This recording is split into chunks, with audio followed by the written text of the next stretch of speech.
Come on in, man. Come on in. Thank you for making it. Thank you for making it. Professor Agent. Professor Agent. So sorry. Professor Agent. Nice to meet you. It's Professor Agent. Nice to meet you. Yep. Oh, wow. Yep, it's going to be packed. Oh, yeah, nice to see you. They really have a lot of the elevator works too. I ain't never seen before. Nice to see you guys again. Professor Agent. How do you expect to see this? Yeah. Well, no, that's too much. You're serious about learning, right? Yes. Okay, that's what I want to hear. Because you're not bullshit. I'm not bullshit. I'm not bullshit. I'm about to say, because it's a generous, small leprechaun that paid for everybody's tuition, bro. Yeah, no, you don't want to bullshit, bro. You don't want to bullshit. I ain't even have financial aid. You know, Donald Trump, you know, they canceled it. See how you get here? They did? Yeah. Oh, shit. Damn. And you know, I ain't Okay, well, hey, we got to get this class started. Just tear up, man. Welcome to Pocket Watching 101. Today, we're learning how to watch pockets, man. It's pretty simple. By the end of this class, you should be able to look at the person beside you and have an exact estimate on how much money they make as a content creator. It's not hard. All the information is publicly accessible. You just need the framework. So we're going to do some exercises to help you guys get right so that everybody can become a professional pocket watcher. Okay? I'm going to give you an example of a rough month I had where I lost a lot of money and then a good month I had where I made a lot of money, just to give you an idea of what my pockets look like so you could better watch other people's pockets. Okay? Only reason I'm really showing this is because, like, as you make more money, there's some people that actually just pocket the difference, but I'm a content creator. I've been a content creator since I was 12. I like to be able to do cool shit. So you don't get a chance to do that unless you start generating real revenue. In the months where I generate more revenue, I do cooler shit. In the months where it's a little bit slower, I had to slow it down. It's a business at the end of the day. You can't run out of money, otherwise you had to sell your house. If there's a company I like, I DM them. I DM Cinnabon 4 days ago. I DM Popeyes last month. I did a deal with them last week. So I just reach out. So this was a rough month for me, January, in terms of revenue. Chat, you know this. We had the weight loss marathon this month. It was expensive, bro. The house rental alone was $80,000. It was another $80,000 on top of the rest of the expenses just for that marathon. I had to lose 25 pounds in 10 days. I gained all the weight back. But it was great content, though. It was fantastic content, and that's all that mattered. And there was the rest of the expenses during the month. The different segments that you do. Anytime you need to rent something, buy something, move something, transport something, flights you're booking for people, the team that you have, the payroll. It's a business, bro, so there's going to be a lot of expenses, and it tallied up to $350,000, my nigga. It's a lot, bro. All of it is write-off. Wanna be a boss. Every business expense is write-off. This whole thing, yeah. My personal expense is not in this because that would be personal revenue split. It's okay to spend money on idea even if you think it's not going to make money. The reason why this was such a loser for us in terms of profit was because January has notoriously bad ads. And we didn't anticipate it was going to be that bad. If we do this in December, the weight loss marathon would have been very profitable. Companies don't pay for a lot of ads in the quarter one. January, February, March. So what you want to do is, so it's like you're still going to make content. You're not going to not make content in those months. But I didn't realize how big of a difference it was going to be. And at the time, I think some niggas pull ads from Twitch. It was just a bad time for ads. And so I lost maybe like $100,000 on that. And I wasn't able to make the money back in the rest of the month, which is okay because I was happy with the content, though. That's what I'm saying. That's the whole point of today's lesson is like, yo, it's cool to lose money as long as you... That's what I'm saying. That's part of the reason why I started streaming. Like, make the content that's gonna make you happy. Period. That's the bar. That's it. Like, if you like do stuff that's gonna make you happy. I know, like, obviously you can't do it whatever you want, but you can do the things that make you happy within reason. Like, you can't rob a bank. You get what I'm saying. You get what I'm saying.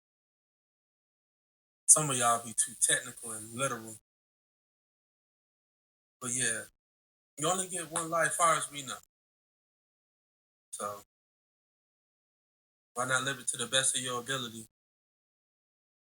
and use God's gift? You're happy with the content because there's going to be other ideas you have that make money that's not that high lift, that's not that high production. This is what the revenue looked like for January on Twitch. You could tell it's a marathon because I had 300-hour stream. I really want y'all to focus in on this, though. This is why I'm saying ads are really underrated. Did you just say 300 hours? Do you see this purple section here? Those are ads. If I remove the ads, my budget is eviscerated. So I'm saying it's underrated because it's the main way I get to do cool stuff. it also helps convert subscribers because niggas want to subscribe if there's lots of ads. But I wouldn't recommend that because the main priority for small streamers is discovery. As you grow, I would recommend it more and more. But I really truly believe it, bro. Like without ads, and you can see this split here. I pulled it up on purpose. Like on an average day, in January, this is a marathon, so I was live the whole day. Keep in mind, there's ads playing the entire day, $4,000, and that's a bad day because if Hold on. Let's do some math. Let's do some math. So he said, so I'm assuming this is the month for January. So if you stream roughly 300 hours, right?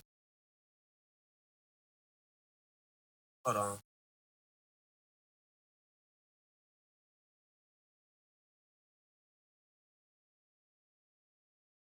$300.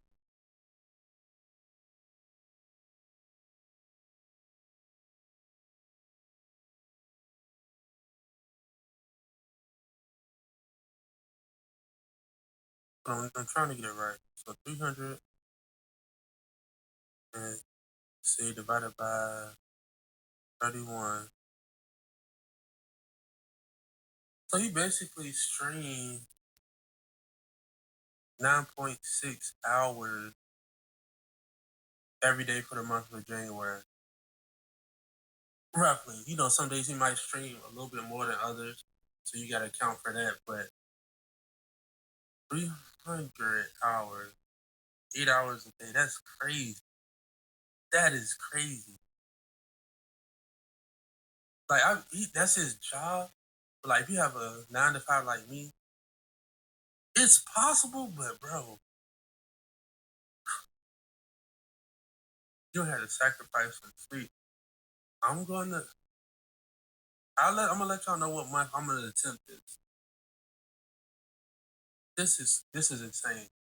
So the numbers are again 300, roughly 300 hours. It says 297 on the screen, but what for the sake of it, it's 300.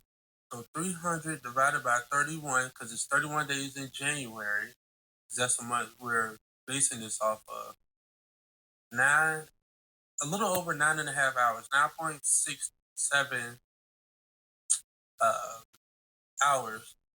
Let me show y'all. Hold on.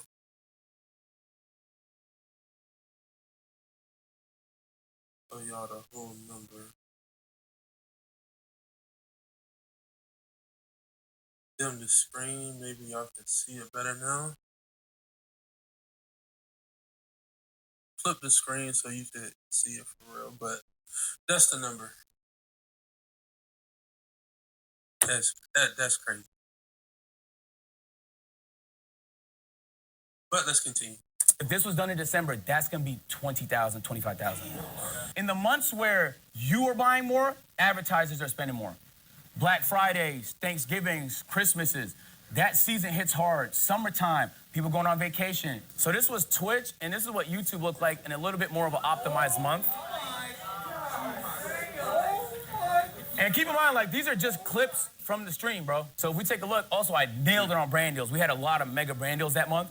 And so the overall revenue was fantastic. Even though we spent 500,000, we still made money. You get what I'm saying? So I spent 500, but I made 800.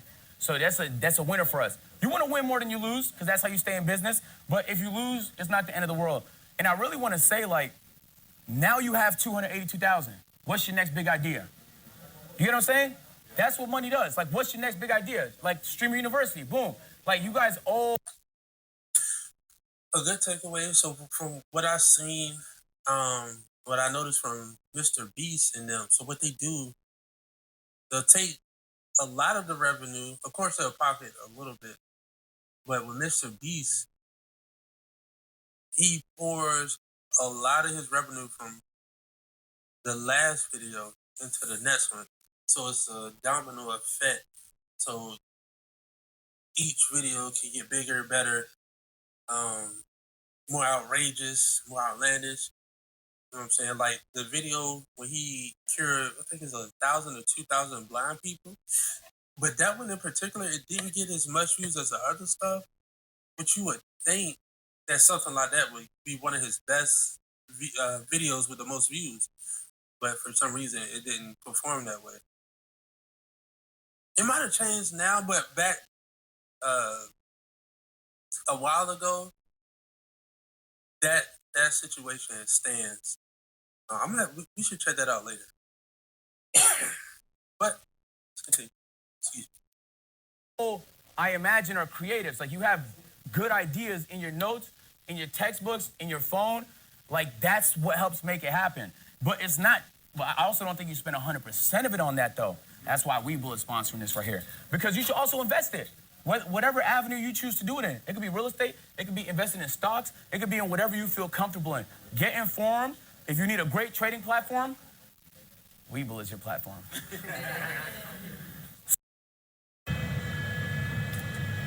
Shameless plug. I ain't mad at it. So this is the pocket watching cheat sheet. I'm about to hand it out to y'all, okay? This is gonna give you Hold on. Let me pause it so y'all can get it or read it to y'all. All right, that's 1 million YouTube average monthly views in tech finance. It's $15,000. Okay, so what he's saying, if you're making tech and finance videos, if you get 1 million views in a month, you'll make $15K a month. 1 million YouTube views a month for pranking guns, that's 3,000. Why? But why? I wonder why is that lower if you're having the same amount of views. Wow. Because I guess the tech and finance deeper pockets, obviously. Okay, so we got 1,000 concurrent viewers, max ads, 100 hours live, 15K. Okay. 1,000 concurrent viewers, no ads, 100 hours live, 5K. 1,000 viewer low end of a brand deal is 500. 1,000 viewer high end of a brand deal is 5K. 10,000 viewer low end brand deal, 8K. And 10,000 viewer high end brand deal, 100K. Some serious numbers. A nice bro. average. What I want y'all to take from this is I'm giving you a few instances of what you can get on the lower end of brand deals, higher end of brand deals. Lower end of ads, higher end of ads. Lower end of monthly views on YouTube, higher end of monthly views on YouTube. The reason why I'm giving a range is because if you're in tech and finance on YouTube, you're at the peak. You get hella bread. You might make $15,000 from 1 million views. If you do pranks and IRLs, the chances are you're probably in the mid-range, 3,000 to 5,000. It's a huge behemoth of a difference. There's no way to just snipe it. You just have to account for the variables. Damn, I haven't looked at chat all stream. I could be getting cooked. Am I getting cooked? Don't let hate Jamal. I don't know. I never know what to say. Don't let hate Jamal CC this. Oh, what chat saying? Yeah. They're just freaking out at how much money you made and how much money you spent. I know. I tell y'all niggas, y'all niggas think I'm Mr. Beast, but I did that try and put as much back into it as I can. Every once in a while, I get myself fried, you know? But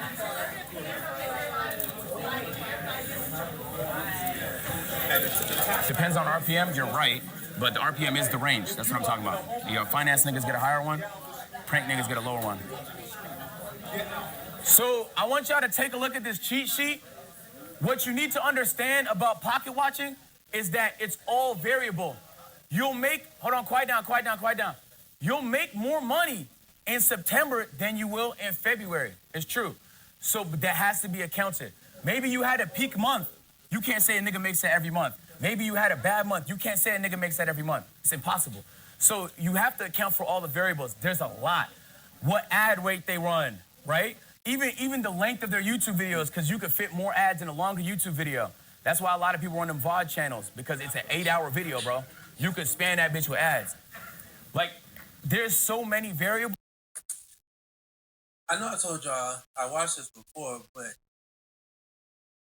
he's running through stuff I looked over the first time, so I'm still learning with y'all. This is crazy. It's so much to learn. So even in the short video, he was dropping gems. that this should give you a baseline. If you see a nigga with 2,000 live viewers and you looking at his stream, you're like, he's probably running about half ads. You can calculate them, watch for an hour, see how much ads he's running. You can find out exactly how much that nigga makes. All right, man, now it's y'all turn to try, right? Let's give it a shot before I do it myself. Get in groups of 2, pocket watch. So all of that to say, it's just a formula. You have the cheat sheet. Just pace it. If there's a nigga getting 2,000 concurrent viewers, the metric is there for 1,000. Scale it up. Do a little bit of quick math, man. I think there's a lot of money in content. Agent, Yeah. I just spoken with Tali, and I'll tell you guys how. Tell me how much you made. So, Tali has a secret TikTok account.